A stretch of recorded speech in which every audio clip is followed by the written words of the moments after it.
Assalamualaikum warahmatullahi wabarakatuh. Halo semuanya, aku Ayang Zulia Sumiati dengan NIMB 1 Channel 24010. Di sini aku akan mempresentasikan laporan praktikum acara 3 tentang karakterisasi morfologi dan biokimia mikroorganisme. Oke, kita masuk ke pendahuluan. Mikroorganisme memiliki peran penting dalam ekosistem dan kehidupan manusia, baik sebagai agen penyakit maupun dalam industri bioteknologi. Selanjutnya, pokok pembahasan yang akan saya bahas dalam video kali ini. Oke, yang pertama ada pewarnaan gram. Bisa teman-teman lihat di sini ada beberapa prosedur yang harus dilakukan. Jadi yang pertama itu kita harus mengambil isolatnya, isolat ke dalam objek gelas, terus ada beberapa bahan yang kita gunakan, ada kristal violet, iodin, terus safranin gitu kan. Nah, yang perlu diingat adalah setelah ditetesi apapun dengan waktu yang telah ditentukan, selalu bilas dengan aquades dan dikeringkan dekat dengan bunsen. Setelah tahapan pewarnaan gram selesai, lalu kita lanjut mengamati di bawah mikroskop. Dan ketika kita amati di bawah mikroskop, itu ada yang berwarna merah atau pink gitu kan. Nah, warna ini menunjukkan bahwa bakteri tergolong gram negatif yang memiliki dinding sel tipis dan tidak mampu mempertahankan kristal violet selama proses pewarnaan gram. Hal ini sejalan dengan referensi dari Hussein pada tahun 2023 yang menyatakan bahwa bakteri gram negatif ditandai dengan pewarnaan merah muda akibat sifat dinding. Selanjutnya, pengamatan hipa dan spora pada jamur. Nah, hipa pada Aspergillus sp ini berbentuk filamen panjang bercabang, bersifat hialin atau bening, serta memiliki sekat atau septa yang membagi hipa menjadi beberapa sel dengan satu inti di tiap ruang. Nah, septa ini berfungsi membatasi kerusakan pada hipa. Hipa ini berfungsi berperan dalam pertumbuhan. Setelah pengamatan hipa dan spora pada jamur, kita lanjut ke pengamatan makromorfologi dan mikromorfologi pada yes atau ragi. Bisa teman-teman lihat, ini bentuk makromorfologinya, ada juga berbentuk mikro, ya kecil, yang bisa kita lihat melalui atau di bawah mikroskop. Nah, hasil pengamatan mikroskopis menunjukkan sel berbentuk bulat hingga oval dengan ukuran relatif besar dan tersusun secara tunggal maupun berkelompok. Selnya tampak berwarna biru kehijauan akibat pewarnaan dengan dinding sel yang jelas serta sitoplasma homogen. Beberapa sel memiliki kecenderungan membentuk tunas atau bading yang merupakan ciri khas reproduksi ragi.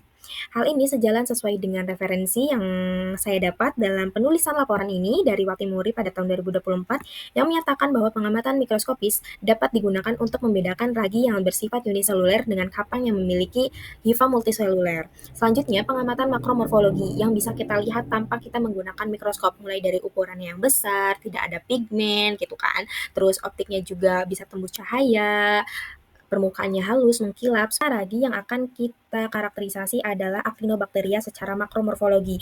Ukurannya yang sedang, pigmennya ada ya, pigmen intraseluler hijau keabu-abuan gitu kan. Nah, ketika ditembusi cahaya, ini tembus cahaya gitu. Nah, permukaannya ternyata kasar dan marginnya itu rapi atau rata. Oke, setelah ragi Actinobacteria, kita lanjut pada pengamatan mikromorfologi alge. Yang telah saya tandai dengan spidol berwarna biru, mungkin ini tidak terlalu terlihat ya teman-teman, tapi di sini kalau teman-teman lihat, ini seperti benang ya, seperti benang atau filamen memanjang, menyerupai benang dengan susunan sel yang sederhana. Nah, struktur ini termasuk dalam bentuk talus filamentosa, yaitu talus yang tersusun dari untaian sel memanjang tanpa diferensiasi jaringan kompleks. Selanjutnya yang telah saya tandai dengan spidol berwarna merah, ini merupakan protozoa teman-teman. Jadi protozoa ini terlihat bergerak sangat cepat dan lincah gitu, tidak teratur. Protozoa ini merupakan ciri khas ciliata seperti Paramecium sp, sel berbentuk oval memanjang dengan silia yang menutupi seluruh permukaan tubuh, berfungsi sebagai alat gerak sekaligus membantu memasukkan partikel makanan. Gerakan silia yang sinkron membuat Paramecium sp mampu bergerak lebih cepat dibanding protozoa lain seperti amoeba yang hanya menggunakan pseudopodia. Setelah pengamatan, kita lanjut ke uji aktivitas biokimia melalui oksidase. Nah, di sini ada cara kerjanya, ya teman-teman bisa teman-teman baca dan lihat pada slide berikut ini. Nah, enzim oksidase ini berperan dalam transport elektron respirasi aerobik. Jadi, ketika reaksinya positif, maka akan muncul berwarna biru atau ungu. Nah, itu menandakan ada sitokrom oksidase. Kalau misalkan reaksinya negatif, itu berarti tidak ada perubahan warna pada kertas saring ini. Nah, dari hasil uji oksidase pada praktikum acara 3 ini tidak ada perubahan warna, jadi bisa disimpulkan bahwa uji oksidase negatif. Selain uji oksidase, kita juga melakukan uji katalase yang bisa teman-teman lihat pada slide berikut ini, cara kerja baik uji oksidase, uji katalase, yang kita harus perhatikan bahwa semuanya harus kerja aseptis ya teman-teman.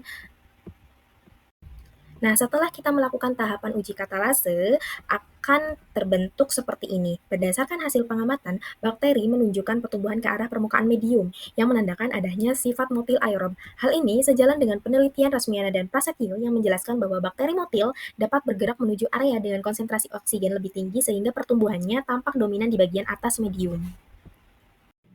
Kesimpulan dari praktikum kali ini yaitu mikroorganisme menunjukkan karakteristik morfologi dan aktivitas biokimia yang berbeda-beda. Bakteri yang diamati termasuk gram negatif karena ditandai dengan warna pink saat diamati di bawah mikroskop. Ini karena dinding selnya tipis. Nah, jamur seperti Aspergillus sp memiliki hifa bercabang, hialin dengan sekat, serta conidiophore sebagai struktur reproduktif aseksual. Yes atau ragi menunjukkan sel bulat hingga oval, menunjukkan kemampuan budding. Actinobacteria berbentuk melingkar dengan permukaan kasar dan pigmen intraseluler.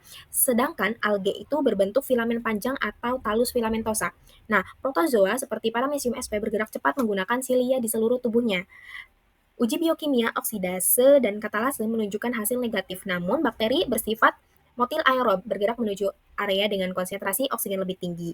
Hasil ini menegaskan bahwa pengamatan morfologi baik secara mikro ataupun makro beserta uji kimia sangat penting dan efektif untuk mengidentifikasi serta membedakan berbagai kelompok mikroorganisme. Selanjutnya, ini merupakan referensi yang saya pakai dalam menyusun laporan pada praktikum atau pada laporan praktikum acara 3 kali ini. Mohon maaf apabila ada salah kata atau kalimat saya yang kurang terstruktur. Terima kasih.